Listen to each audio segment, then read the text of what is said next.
বিলম্ব করব না, কিছুক্ষণের মধ্যেই সেই লীলা আমরা সমাপ্ত করে দেব। আমাদের সময় 3টা পর্যন্তই সে ভগবানের লীলা আস্বাদন করা হবে, সবাই প্রসাদ পেয়ে যাবে।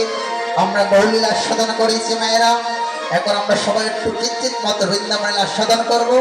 সবাই বৃন্দাবনে মনে কি বৃন্দাবনের মতো করবেন। আমরা মনে করি মা যেখানে মনে দিল সেখানে বৃন্দাবন, যেখানে মনে দিল সেখানেই মন্দির।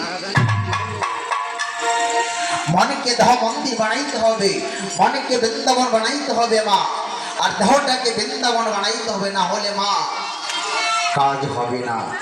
তাই আমরা সবাই 2টি বাহু তুলি কি করবো জানি না মা, মনের মতো এই মনটাকে বৃন্দাবনে সাজাবো, আর রায় ধনীকে স্মরণ করে আমরা সবাই বৃন্দাবনে প্রবাহিত হয়ে যাবো। হরি বল হরি বল।